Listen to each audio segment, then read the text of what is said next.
It's happening. It's all unfolding like we said it would. Not so fast. Tell me what happened. Okay, Tiff and I went out last night, and things were going well until we went back to her place. I don't understand. You had sex so good that you broke the bed? How is that a problem? The dope sex wasn't the problem. But afterwards, this woman had the gall to send me a Venmo request for half the bed frame. Can you believe that? Wow, are you really that cheap? I'm not cheap. I'm principled. Kristen and I break the bed at least twice a year. We take that as a sign of how strong our relationship is. You should split the cost. I agree. If Henry asked me to pay, I would pay. Because that's your man now. Okay, quiet. All of y'all are children, and I'm a grown-up. And I know I'm not the only person that's had sex in that bed. Would you blame one drop of rain on turning the whole Statue of Liberty green? No! Faye, we tried to warn you. No matter how genuine your efforts are, that man is impossible. That's funny because all I see are two strong-headed, like-minded people proving their compatibility. You've gone mad. Every genius has to be a little crazy. That's how Bill Gates invented texting. So that's it? We're just rewriting history on the whole Bill Gates thing? Cool. Sure, you agree that everything was going great until this moment, yes? Yes, we broke the bed with our sex. It was both scary and delightful. So then just fix the bed frame. She gets her bed back, you can still see each other, and you don't have to pay any money. No money. Nice chatting with you guys today. I'm actually a watcher of the show. Yay. So yeah, of course. So I wanted to start off with you, Phil. Coming off the series finale of Insecure, it's so refreshing to see a group of Black friends in a completely different way. So I wanted to know, what was your vision when you created Grand Crew? The idea is birthed from real life experience. I live in East Los Angeles, and I frequent a wine bar, and I hang out with my friends, and we talk about the ups and downs of life, our joys and frustrations. So it felt like really ripe opportunity to just make that the show and find the comedy and the fun in that. And I think more broadly, I think the goal for me was to kind of hit on some themes, but more importantly, I want the show to be funny. I think we were intending to create a feel-good show where you connect with the characters and it feels nice to watch. Just given the atmosphere that we've been living through the past couple of years, that seemed most interesting and most fun to me personally. And so that's kind of how we landed in the spot where we landed at with the show. Okay, so knowing that, which character did you see yourself as when you were writing? Oh man, I knew this was coming. So I don't know that I would say I'm specifically any one character. Phil is in every single character. I think so. Including Nikki? Would you say you're also in Nikki? A little bit. I think Nikki has a lot of Nikki. Nicole has a lot of Nikki. Yeah. But we've been friends for so long that I think we do have a lot in common. So I think there's a little bit of me in each of the characters. I think, I personally love rom-coms as a genre. So I think that side of the Noah,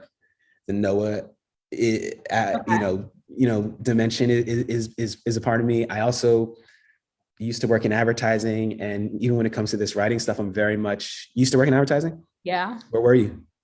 I was at an ad agency, 360i, and I was doing Oreo, so creative campaigns around Oreo. Nice. I was a publicist doing like Hilton and Procter and Gamble and stuff. Yeah. So that's the Anthony side of me. You know what I mean? Mm-hmm. And so so I think there's a little bit of me in each character for sure. Okay, awesome. And Dan, the lines themselves are hilarious, but they're so like quick-witted, and it's a pleasure to watch. How is it shooting with actors that, sometimes have a background in comedy and then just actors themselves? Well, I mean, this cast is, I think, just such a stunningly good cast. And a bunch of them already worked together or knew each other from improv. Phil goes way back with a bunch of them, but every single member of the cast is an all-star. And, the thing is, it's like you can get a cast where every member is great and then they just don't gel. And what you end up seeing is either the sum of the parts or slightly less than the sum of the parts. And then sometimes there's magic. And I really feel that way about the cast of Grand Crew. It's like they are already, each one is already so good. And I don't want this to sound bad. They're even better as an ensemble than they are as the sum of their individual parts. They're like, they hum, there's like it's really fun to watch. It's fun when they say cut on the cameras, it's like there's still an energy between them. And Phil is like in the center of that group with all of them. So it's just great. It's really fun to watch. Super fun. I mean, it's like depending on the performer, we got better and better at writing for them as the season went along, and being on set with them, you get an understanding for how to bring the different dimensions of their performance out depending on who you're dealing with. So it's like Aaron Jennings and Justin Cunningham are more of like classic actors, still super, super funny. But the way that you work with them on set is a different dialogue and a different language than when you're dealing with more of the improvisers of the crew, which would be your Carl Tarts, your Nicole Byers, and who am I just leaving? And your Echo Kellums, and even Gracie, who has a ton of Second City experience as well. So. Yeah, I wanted to actually ask how much of the scenes are improvised, or how many bits and pieces are left in there that are improvisation?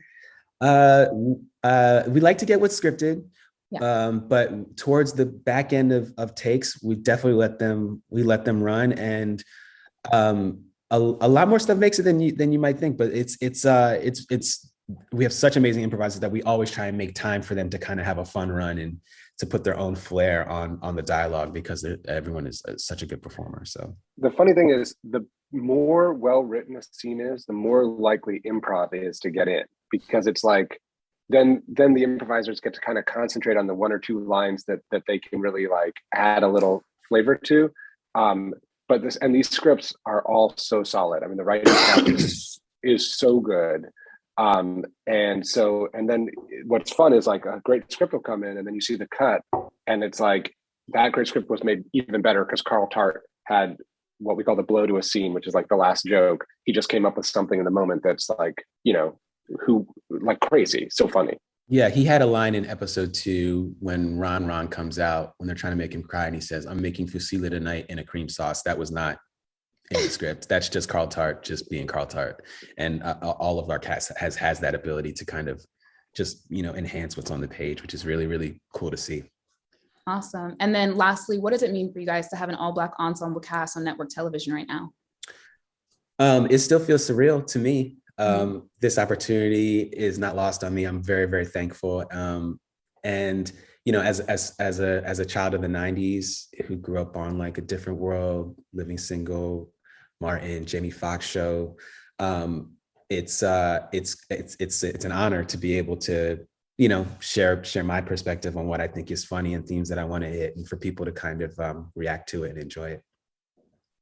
And if I can squeeze in another one, where do you see the future for the cast? The characters or the characters, sorry.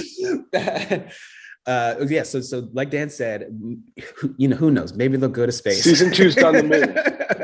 No, I'm kidding. No, there's so much more. Sorry, Phil, you should answer. But no, you got it.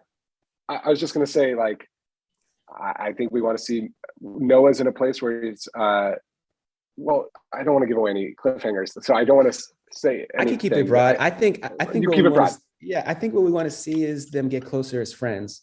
I mean, that's the cliche answer, but it's the answer that I think is real. Like more stories about the friendship, more of them getting closer as friends, more chemistry as actors and performers, and then just exploring different themes. I think is something that we're interested in. And then to Dan's point, I think we have a very rom-com centric character, so he'll still be in the pursuit of his of the love of his life, or will he? We'll see. But also we just want it to be super funny. So like we're going to keep throwing really funny obstacles and curveballs at them, and watching this incredibly funny group of people react. Absolutely. Thank you guys so much. I really appreciate it. Thank you so much. Thank you. Appreciate it.